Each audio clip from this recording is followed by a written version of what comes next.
বিদ্যানিকেতনে ক্লাসরুমে সকলকে শুভেচ্ছা। আমি সুইটি। আমি আজকে তোমাদের আরো একবার সমাস ক্লাস নিয়ে হাজির হয়েছি। আমি সমাসের তিনটা অংশ তোমাদের পড়িয়েছিলাম। সমাস কাকে বলে, দ্বন্দ্ব সমাস, কর্মধারয় সমাস এবং তৎপুরুষ সমাস পড়িয়েছিলাম। আমি আজকে তোমাদের বহুব্রীহি সমাস পড়াবো। তাহলে চলো আমরা ক্লাসটি শুরু করি। আমরা আজকে পড়াবো বহুব্রীহি সমাস। বহুব্রীহি সমাস কি, কাকে বলে আমরা সুন্দর করে বুঝবো। তোমাদের আমি প্রত্যেকদিন একটি কথাই বলি যে বাংলা ব্যাকরণ অনেক সোজা, অনেক সহজ। আমরা প্রতিনিয়তই কথা বলার সময় ব্যাকরণ বা গ্রামার ব্যবহার করে থাকি, কিন্তু আমরা না জানার কারণে বিষয়গুলো আমরা বুঝতে পারি না।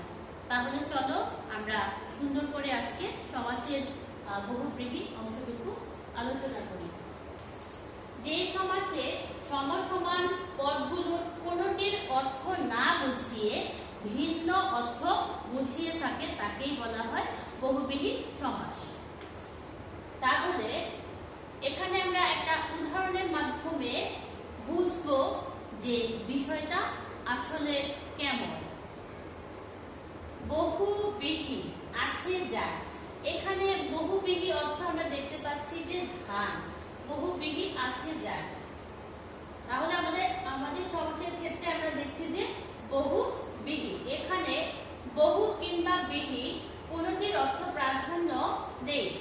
যার বহু ধান আছে এমন লোককে বোঝানো হয়েছে।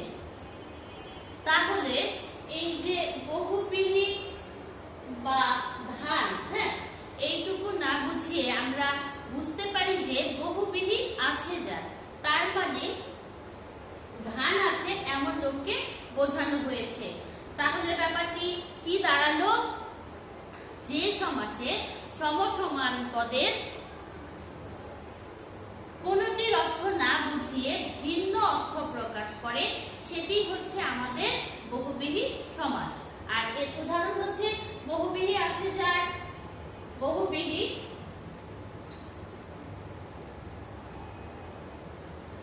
মহান আত্মা যার, মহাত্মা, স্বচ্ছ সলিল যার, স্বচ্ছ সলিলা। এরকম আমরা কতগুলো উদাহরণ পেয়ে থাকি। আমরা এখন দেখব যে বহুব্রীহি সমাস কত প্রকার এবং কি কি, এর বিস্তারিত আলোচনা। বহুব্রীহি সমাস 8 প্রকার। কি কি? সমানাধিকরণ, ব্যতিকরণ, ব্যতিহার, নয়, মধ্যপদলিপি, প্রত্যয়ান্ত, অলুক ও সংখ্যাবাচক বহুব্রীহি। তাহলে আমরা দেখি যে বহুব্রীহি সমাসকে আমরা 8 ভাগে পেয়ে থাকি প্রধানত। তারপরেও আমরা কিছু অংশ পাবো এর থেকে একটু ব্যতিক্রম। তো চলো দেখি যে সমানাধিকরণ বহুব্রীহি সমাস কাকে বলে।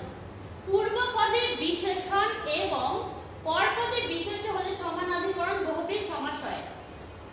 আমরা পূর্বেই বলেছিলাম যে ব্যাকরণ ক্লাস আলোচনার সময় আমরা যদি একটু গ্রামারকে নিয়ে আসি, গ্রামারের সাথে ব্যাকরণ কম্পেয়ার করে পড়াই, তাহলে তোমাদের বোঝার জন্য একটু সুবিধা হবে। সেজন্য আমি তোমাদের এই পর্বটি এইভাবে বুঝিয়ে দিচ্ছি যে পূর্বপদের বিশেষণ এবং পরপদের বিশেষ্য হলে সমানাধিকরণ বহুব্রীহি সমাস হয়। তাহলে এই বিশেষণটা কি আর এই বিশেষ্যটা কি? আমরা ব্যাকরণে আসলেই সবাই একটু কম বুঝি বা কম পড়ি, যার কারণে আমরা সহজ জিনিসগুলোকে বুঝতে পারি না। এখানে প্রথম পদের বিশেষণ হচ্ছে দোষ, গুণ, অবস্থান। আমরা জানি যে ইংরেজিতে একে বলা হয় অ্যাডজেক্টিভ বা অ্যাডজেক্টিভ। পরপদের বিশেষ্য, পরপদের বিশেষ্য, এই বিশেষ্যটা হচ্ছে নাউন, কোনো ব্যক্তি বস্তুর নামকে আমরা বুঝিয়ে থাকি। তাহলে এখানে কি মিন করে, কি দাঁড়ায়? এখানে দাঁড়ায় যে কোনো ব্যক্তি বস্তুর দোষ, গুণ, অবস্থানকে তুলে ধরা হয়। যেমন হত হয়েছে স্ত্রী যার, হতশ্রী, হত হয়েছে স্ত্রী যার, খোশ মেজাজ যার, খোশ মেজাজ। তাহলে আমরা এই যে এখানে খোশ দেখতে পাচ্ছি, এই খোশটা হচ্ছে কি অ্যাডজেক্টিভ বা বিশেষণ। এটা হচ্ছে একটা দোষগুণ বা ভালো মন্দের অবস্থান। এখানে আমরা বুঝতে পারছি যে তার ভালো মেজাজে আছে। এই মেজাজটা কার? যার। এই যারটাকে যিনি, তিনি, নাউন, প্রোনাউন এরকম। এটা হচ্ছে আমরা বিশেষ্য বা সর্বনামকে পেয়ে থাকি। এখানে যদি ব্যক্তির নাম থাকতো তাহলে আমরা বুঝতাম যে এটা বিশেষ্য এবং যারটা, যিনি, তিনি দিয়ে বোঝানো হয় যে সর্বনাম বা প্রোনাউন। তাহলে এরকম হত সর্বস্ব, উচ্চশীল, পীতাম্বর, নীলকণ্ঠ, জবরদস্তি, সুশীল, সুশ্রী, বদ, বক্ত, কম, বক্ত ইত্যাদি বোঝায়। তাহলে আমরা সমাজটি কি বুঝলাম? পূর্বপদে বিশেষণ এবং পরপদে বিশেষ্য হয়ে যে সমাস হয় তাকে বলা হয় সমানাধিকরণ বহুব্রীহি সমাস। এবার আমরা আসবো ব্যাধিকরণ বহুব্রীহি। বহুব্রীহি সমাসে পূর্বপদ এবং পরপদ কোনটি যদি বিশেষণ না হয় তবে তাকে বলে ব্যাধিকরণ বহুব্রীহি। এখানে আমরা দেখি যে পূর্বপদ এবং পরপদ কোনটি যদি বিশেষণ না হয় তবে তাকে ব্যাধিকরণ বহুব্রীহি সমাস বলা হয়। যেমন 80তে 20 যার, 80-20। কথা সর্বস্ব যার, কথা সর্বস্ব। এখানে বোঝানো হয়েছে বিশেষণ হয় না তবে তাকে ব্যাধিকরণ বহুব্রীহি সমাস বলে। এখানে 80তে মানে দাঁতে 20 যার, দাঁতে যার 20 আছে, তাহলে দাঁতে কার 20 থাকে? অবশ্যই আমরা জানি যে হিংস্র প্রাণী বা জন্তুর দাঁতে 20 থাকে। প্রথম কথায় আমরা বলে দিতে পারি যে সাপের দাঁতে 20 থাকে। তাহলে তো এটা কি বোঝায়? 20 থাকাটা বিশেষণের মতো করে বোঝায়। তবে এটা বিশেষণ না বুঝে 80-20 বোঝানো হয়েছে, দাঁতে 20। কথা সর্বস্ব যার, কথা সর্বস্ব। পরপদ কৃদন্ত বিশেষণ হলেও ব্যাধিকরণ বহুব্রীহি সমাস হয়। এখানে আমরা ভিন্ন আরেকটি লক্ষণ দেখতে পাচ্ছি। কৃদন্ত পরপদে কৃদন্ত বিশেষণ হলেও ব্যাধিকরণ বহুব্রীহি সমাস হয়। আমরা পরের পদে কৃদন্ত বিশেষণ দেখতে পাবো। যেমন 2 কান কাটা যার, 2 কান কাটা যার, 2 কান কাটা। বোটা খসেছে যার, বোটা খোসা।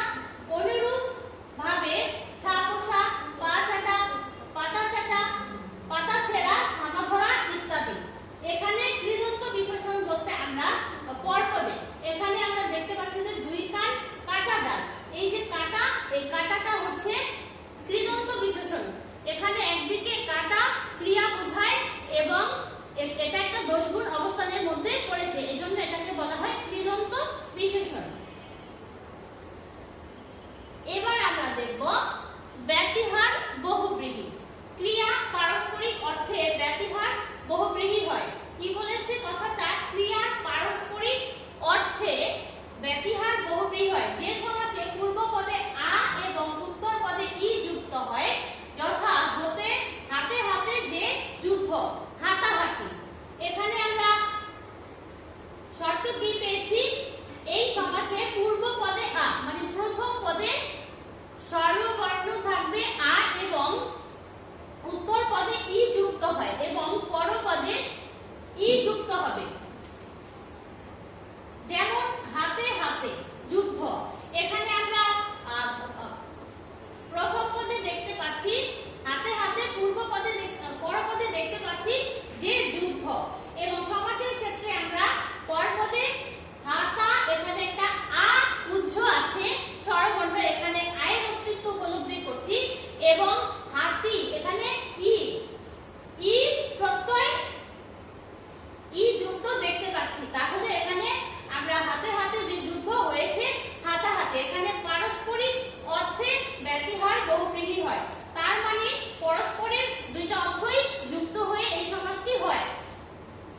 তারপর কানে কানে যে কথা, কানাকানি, এখানে আমরা আ পাচ্ছি, এখানে আমরা ই পাচ্ছি। এমন ভাবে চুলাচুলি, কাড়াকাড়ি, গলাগলি, দেখাদেখি, কোলাকুলি একই রূপ নিয়মে আমরা পেয়ে যাচ্ছি। এবার আমরা দেখব 9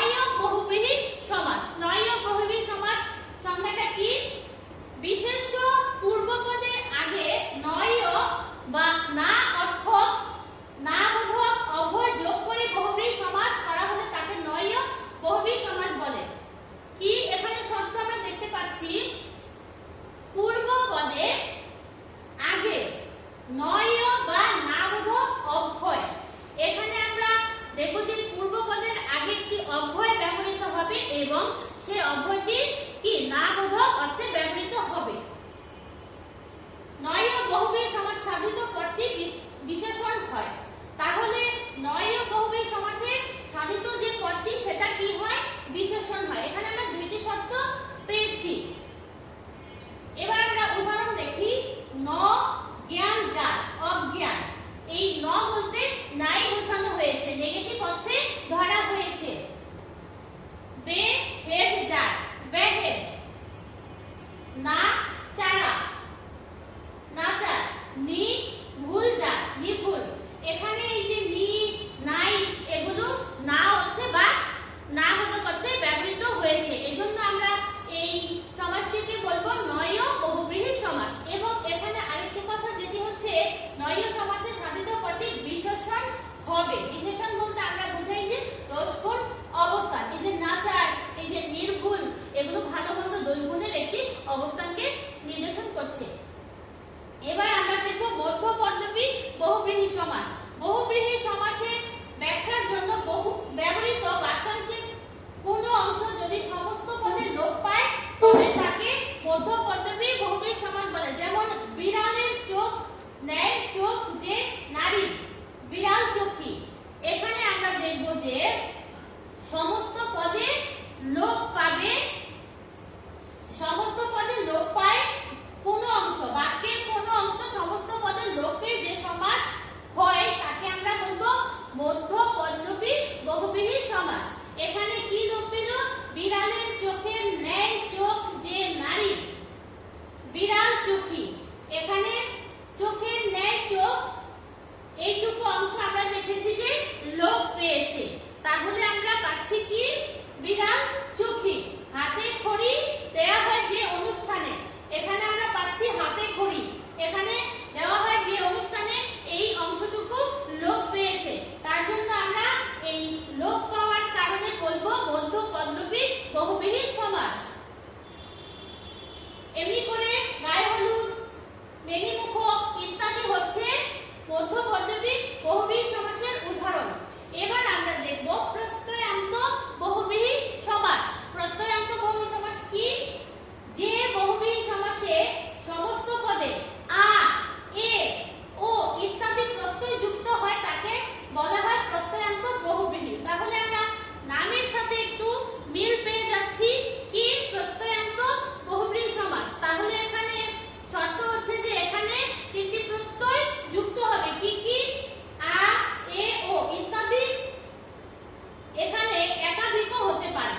আ, এ, ও, এখানে ইত্যাদি রয়েছে, তার মানে এরকম আরো অনেকগুলো প্রত্যয় যোগ হতে পারে। যুক্ত হয়ে তাকে বলা হয় প্রত্যয়ান্ত বহুব্রীহি সমাস। যথা একদিকে চোখ যার, এক চোখা। এখানে এই চোখ দ্বারা দৃষ্টি বোঝানো হয়েছে। অনেক সময় মানুষ বলে যে সে এক চোখা, মানে তার দৃষ্টিটা সমান না, দুইজনের ক্ষেত্রে সমান না, একজনের ক্ষেত্রে একটু বেশি বা একজনের ক্ষেত্রে একটু কম হয়। তাহলে এখানে চোখের সাথে যুক্ত হয়েছে আ প্রত্যয়টি। যেমন এক চোখা, এখানে যে আকার এটা হচ্ছে স্বরবর্ণের কার চিহ্ন, আর এটা হচ্ছে কার প্রত্যয় হিসাবে আমরা পাই কার চিহ্নটি। একদিকে চোখ যার, এখানে আমরা যে দৃষ্টিটি দেখতে পাচ্ছি একজনের দিকে দৃষ্টি। আর এই সমাসে আমরা দেখতে পাচ্ছি এটাকে বলা হয়েছে এক চোখা। চোখ বলা যেত, কিন্তু ক্ষয়ের যে আকার হয়েছে সেই আকারটাই হচ্ছে আমাদের আ প্রত্যয়। ঘরে গিয়ে, ঘরের দিকে মুখ যার, ঘর মুখ। এখানে ওকার হচ্ছে ও প্রত্যয়। নি খরচ যার, নি খরচ, নি খরচে, খরচের সাথে এ যুক্ত হয়েছে, এই এটা হচ্ছে একার, এ প্রত্যয়। তাহলে আমরা বুঝে নিলাম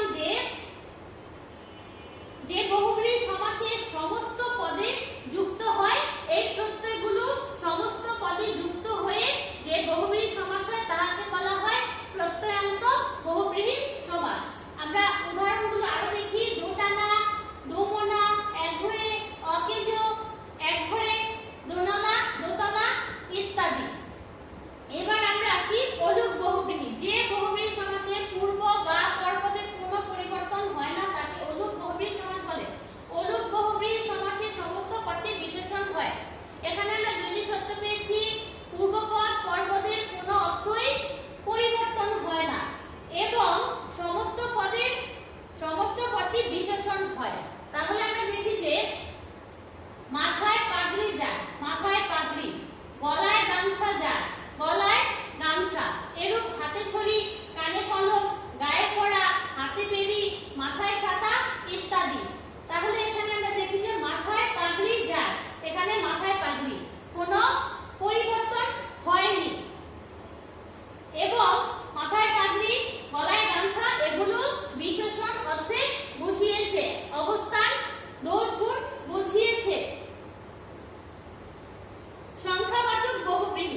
এই হচ্ছে আমাদের সংখ্যাবাচক বহুব্রীহি সমাস। এবং এই সমাসে একটু ব্যতিক্রম সমাস রয়েছে, সেটা হচ্ছে নিপাতনে সিদ্ধ সন্ধি, কোনো নিয়মের অধীনে নয়। এই সমাসটা বহুব্রীহি সমাসের ওই 8টি নিয়মের বাইরে। সেটা কি? দুই থেকে অপজাত, দ্বীপ, অন্তর্গত, অপজাত, অন্তরীপ, মরা